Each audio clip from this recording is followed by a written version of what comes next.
Hello everyone, আবার চলে এসেছি আপনাদের সামনে নতুন আরেকটি ভিডিও নিয়ে।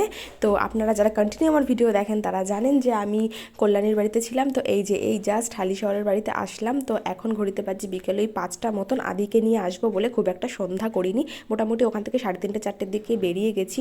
আর বাড়িতে এসে ঝটাপট আগে সমস্তটা সেট করে এই যে 1 কাপ চা নিয়ে বসেছি। জানেনই তো যে 2-1 দিন বাড়িতে না থাকলেই যা অবস্থা হয়, আর যেহেতু ছোট বাচ্চা থাকে সমস্তটাই আমাকে নিট অ্যান্ড ক্লিন করে পরিষ্কার করে নিতে হয়। তো হাজব্যান্ড গুছাচ্ছিল ঘরটা আর আমি ওইদিকে আদির জল টল এগুলো সব ফুটিয়ে নিলাম, রান্নাঘরের ওই জায়গাটা ক্লিন করে নিলাম।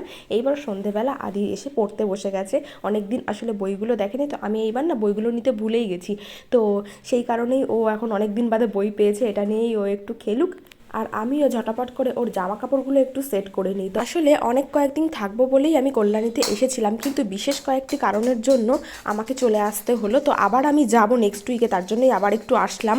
আর হঠাৎ করে ঠান্ডা পড়ে গেছে, তো সেই জন্য কয়েকটা জামা কাপড়ও আদির একটু নিয়ে যেতে হবে, শীতের সোয়েটার টোয়েটার। ওই কল্যাণীর দিকে একটু বেশিই ঠান্ডা, তো সেই জন্য আমি সবটা গুছিয়ে নিলাম। গরমের যে জামা কাপড়গুলো যেগুলো একটু বড় সামনে বছর হবে সেগুলো একটু তুলে গুছিয়ে রাখছি। আর শীতের একটু মোটা মোটা জামা কাপড়গুলো সব বার করে ফেলছি। আর আগের বারের জামা কাপড়গুলো জানি না হবে কিনা, দেখি বার করে একটা একটা করে পরাবো। আর যেই গরমের জামা কাপড়গুলো একেবারেই নষ্ট নষ্ট হয়ে গেছে, তো সেগুলো নর্মালি ন্যাকড়ার কাজে ইউজ হয়ে যাবে।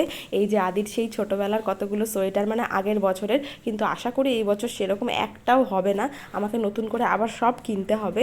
তো যেটা হয় আর কি, এই বয়সটাই এইরকম, মোটামুটি 5 বছর অবধি এরকমই হবে, এই বছরেরটা ওই বছর হবে না। আর যখন আমরা কিনি না তখন সবসময় বড় কিনতে ভালো লাগে না, কারণ বড় কিনলে না সেটা সেই বছর পরানো যায় না, বা এমনি আমার ছেলে খুব রোগা, আবার বড় পড়লে একটা কেমন বিচ্ছিরি লাগে। তো সেই জন্য দেখি যে কটা হয় হবে।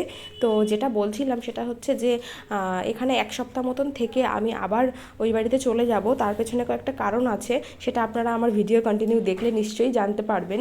তো পরপর ভিডিও যাবে কেন কি বৃত্তান্ত, বা অনেক কয়েকটা কাজ আছে। এখন যেহেতু শীতকাল, তো কল্যাণীতে ব্যাক টু ব্যাক অনেকগুলো প্রোগ্রাম আছে, তার জন্য এখন কয়েকদিন যাওয়া আসা এটা হবেই।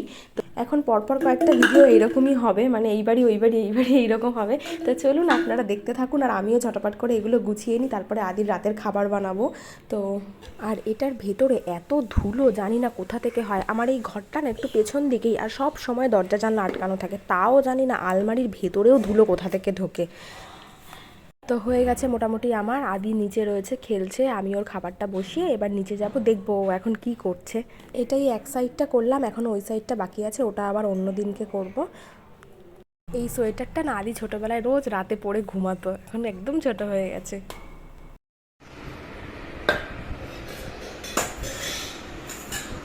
আদি রুটি বানা, রুটি বানা।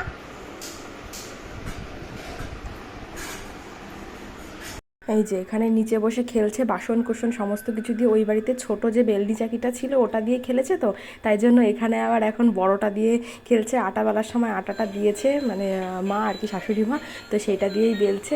আর আমি যখন জামা কাপড় গুছাচ্ছিলাম তখন ও দেখে ফেলেছিল এই গাড়িটা, এবার এই গাড়িটার বায়না, এই গাড়িটা দাও, এটা দিয়ে খেলবে। তো এখন খেলুক এটা দিয়ে।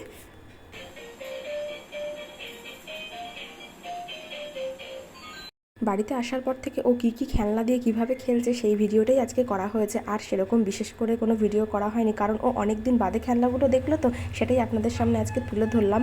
আর বিশেষ কিছু সেরকম দিলাম না। তো আবার পরের দিন একটা নতুন ভিডিও নিয়ে আসবো। আর আজকের মতন ভিডিওটা এখানেই শেষ করলাম। যদি কোথাও ভালো লেগে থাকে তাহলে like, comment, share and subscribe. আর আমাদের ভিডিওটা এতক্ষণ দেখার জন্য আপনাদের অসংখ্য ধন্যবাদ। সবাই ভালো থাকবেন। Thank you, good night.